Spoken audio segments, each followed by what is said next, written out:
Mechanics of Reddit. What's the dumbest thing you've seen someone do to their vehicle? The list is long. Removing PCV hose, assaulted vacuum lines, oxygen sensor, etc., thinking they are going to get better performances. Cutting a wire under the dashboard to hook up a stereo. Then bringing the car to me to fix the taillights, pouring 3 quarts of oil in, but the dipstick still shows low because they put the oil in the radiator, putting gasoline into diesel trucks again. That again just tops it all off.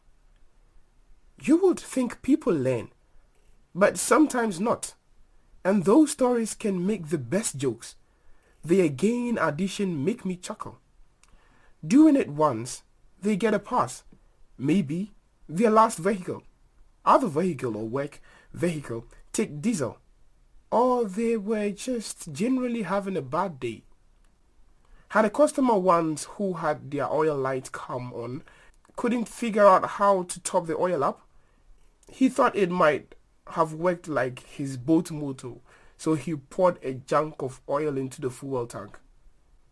Did it make his car work on the lake then? Yes, of course. Tell how to turn on a vehicle offloader. Badumts. What would that do to a car? Fiery dramatic explosion or just engine damage? Assuming enough oil was added that it won't even start, but was cranked a lot.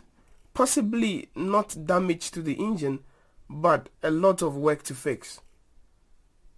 Drop gas tank, dump the clean the fuel tank, resending unit, replace filters, flush fuel lines, removing fuel rail, clean injectors and rail, clean intake manifold, pull heads, clean heads, plugs and valve trains, possibly pull exhaust manifold and clean it, if any oil got through today.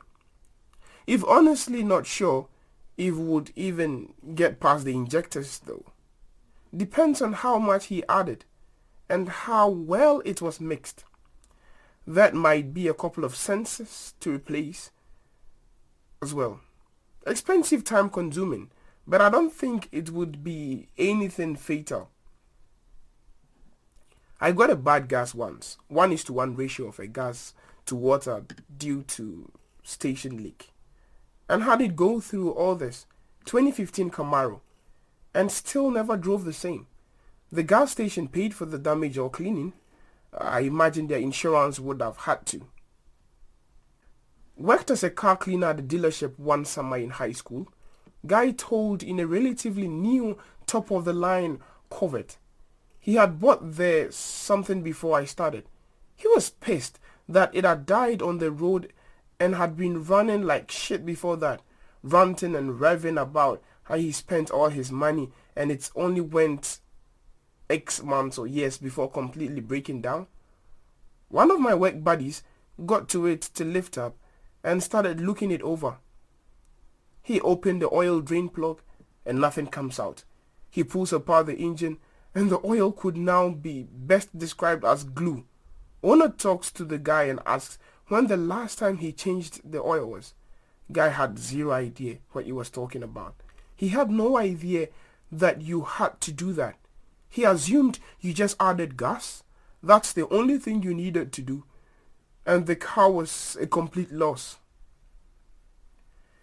If there is one thing I can take away from this post, it's that it's pretty astonishing how many people don't know or care to get their oil changed.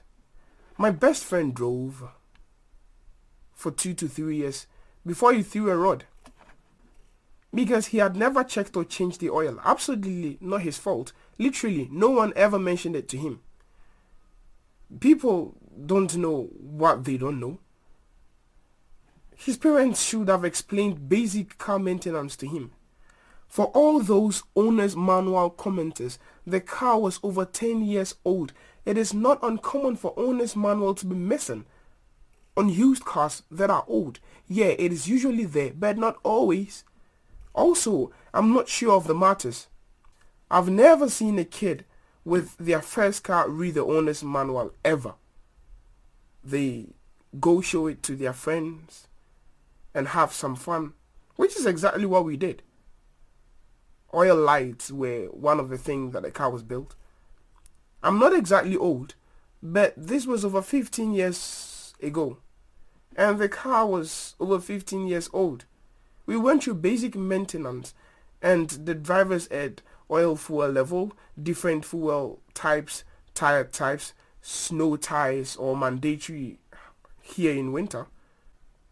I think it was very useful to people who aren't interested in cars and don't know those things. Not a mechanic, but an old colleague told me he had to get a tow truck to his house as he had an engine warning light on his dashboard. So he thought it'd be better not to start it or anything. The tow truck guy came and looked and said, yes, that's a handbrake warning light showing that it's on. He was so embarrassed, laughing my ass out. When I did towing, I'd get a few calls every month for the car won't start. Then I'd show up and it was a reverse of drive. Or you have to press the clutch in to start. Also, when people replace their batteries and leave the plastic caps on the terminals and wonder why there is no electric power. I bought my car off a guy for $785. For all intents and purposes to work fine, but the guy said it overheated almost daily. In 1999 Nissan Sentra manual 135k miles. If it didn't overheat, it would have been closer to $3 to $4k, maybe even more. I bought it anyways, cause I could try fixing it and cause I was desperate for a car. My old friend died and I lived 10 miles from work. So I brought the car home. The guy filled the radiator bay agreement we made and the overflow tank was already empty. I started filling along coolant piping, and when I came to the thermostat sensor housing, I could stick my fingernail into the gap. My fingers came out soaked with wet coolant.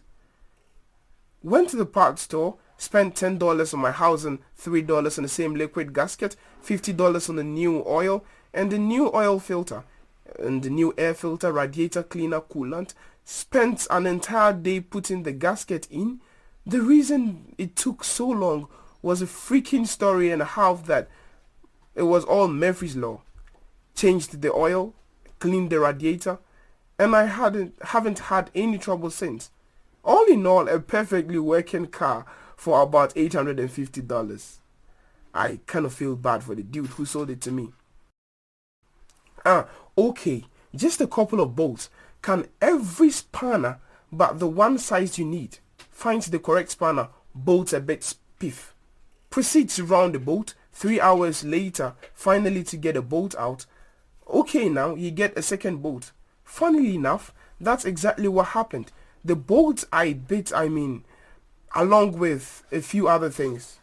The bolt didn't round off, it snapped inside the housing while I was bolting it in. Wasn't even tight. It was probably just old. I got the housing off. It was sticking in the other side of the road. It took me over half an hour with needle nose pliers just to get it out. The previous mechanic didn't know how to patch an exhaust pipe and had tried to weld a Rockstar can around the leak. The leak caused a second oxygen bank to fail, which is why they tried to patch it with a can. Not a week later, the bank read a failure again. You don't weld it on. You use some sealants and simple Jubilee clips. Go ahead and encase it all on the same exhaust pipe wrap too. It won't stop the leaks, but it will give the mechanic more time to bail. I was working for a performance shop at the time in 2010, Golf GT1. It comes in with a lack of power throwing neck engine codes of underboost and several of fuel trim management conditions.